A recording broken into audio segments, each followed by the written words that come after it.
Hello guys, આજે આપણે બનાવીશું બ્રેડ બોલ્સ બનાવવાના છે। તો તમે જોઈ શકો છો કેટલા સરસ બ્રેડ બોલ્સ બનાવ્યા છે। તેના માટે એક પ્લેટમાં પાણી લીધું છે અને આપણે નોર્મલ બ્રેડ લીધેલી છે। તમે ઘઉંની પણ એડ કરી શકો છો। અત્યારે આપણે નોર્મલ લીધેલી છે। ત્યાર પછી પાણીમાં ડીપ કરીને આ રીતના આપણે નરમ હાથે પાણી બધું નીચોવી લેશું। ત્યાર પછી બધી બ્રેડ આ રીતના પ્રોસેસ કરી લેશું અને બધી એક વાસણમાં રાખી દેશું। તમારે જેટલું બનાવો એ રીતના તમે લઈ શકો છો। આપણે 5 થી 6 બ્રેડને આપણે પલાળીને રાખી દીધી છે અને 4 મીડિયમ સાઇઝના બટાકા લીધેલા છે, બાફી લીધા છે। તેને આપણે ખમણીને એડ કરીશું। તમે મેશરની મદદથી મેશ પણ કરી શકો છો। આ રીતના ખમણી લીધા છે આપણે બટાકા। ત્યાર પછી મસાલા કરીશું। એમાં આપણે તો આદુ મરચાંની પેસ્ટ એડ કરવાની છે। તે ખાંડી લીધી છે તો આદુ મરચાંની પેસ્ટ એડ કરીશું। 2 મરચું છે અને 1 કટકો આદુ નાખેલું છે।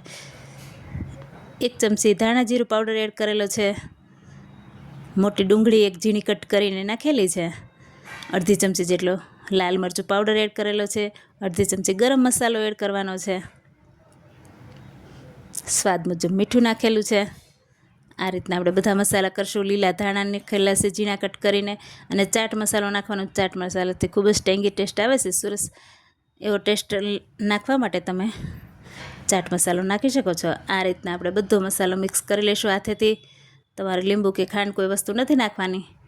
આ રીતના બધો મસાલો રેડી થઈ જશે ત્યાર પછી આપણે બોલ્સ બનાવીશું। જો આ રીતના મસાલો આપણે રેડી કરી લીધો છે ત્યાર પછી બોલ્સ બનાવી લઈશું। તમારે જેવી સાઇઝના જોતા હોય એ રીતના તમે બનાવી શકો છો। આપણે મીડિયમ સાઇઝના બોલ બનાવેલા છે। બધા બોલ બની જાય ત્યાર પછી તેના માટે આપણે એક સ્લરી રેડી કરવાના છે। તો સ્લરીમાં તમે કોર્નફ્લોર પણ વાપરી શકો છો। અત્યારે આપણે મેંદાનો લોટ લીધેલો છે। 2 થી 3 ચમચી આપણે એડ કરેલી છે મેંદાનો લોટ। તેમાં થોડું પાણી નાખીને સ્લરી રેડી કરી લઈશું। આ રીતના કોઈ ગઠ્ઠા ન રહે એ રીતના સરસ એવી સ્મૂથ સ્લરી રેડી કરી લઈશું। ત્યાર પછી આપણે બ્રેડ ક્રમ્સ લેવાનું છે। તેને તમારી પાસે ન હોય તો આ રીતના થોડી બ્રેડ લઈને ટુકડા કરીને શેકી લેવાની છે। ત્યાર પછી આપણે મિક્સર જારમાં ક્રશ કરી લઈશું। એને બ્રેડ ક્રમ્સ રેડી થઈ જશે। જો આ રીતના આપણે સ્લરી બનાવી છે તેમાં બોલ્સને ડીપ કરીશું અને આપણે જે બ્રેડ ક્રમ્સ બનાવી છે તેમાં લગાવી લઈશું। આ રીતના જો ફરતી સાઈડ આપણે બ્રેડ ક્રમ્સ લગાવીને સરસ એવી વધારાની નીકાળી લઈશું અને બોલ્સ રેડી કરી લઈશું।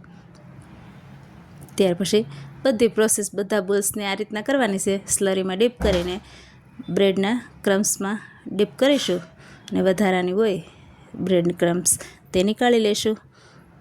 આ રીતના બધા આપણે રેડી કરી લીધા છે। ત્યાર પછી તેલ મૂકી દીધું છે।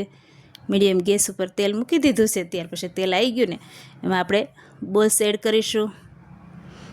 આ રીતના જેટલા સમય એટલી રીતના બોલ એડ કરી દઈશું અને કલર ચેન્જ થાય ત્યાં સુધી શેકી લઈશું। 2 જ મિનિટમાં તળાઈ જશે અને કોઈ વાર નથી લાગતી।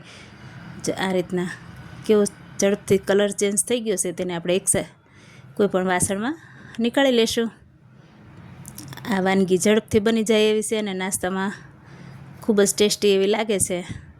તમને નાની મોટી ભૂખ હોય તો સરસ એવા બોલ્સ બનાવીને નાસ્તામાં આપો એટલે ભૂખ પણ મટી જાય એવા સરસ બોલ્સ રેડી થાય છે। ઉપરથી આપણે પેરી પેરી મસાલો એડ કરેલો છે। પેરી પેરી મસાલો એડ કરવાથી ખૂબ જ ટેસ્ટી થઈ જાય છે। આ રીતના તમે જોઈ શકો છો અંદરથી પણ કેટલા સરસ ચડી ગયા છે। Thank you.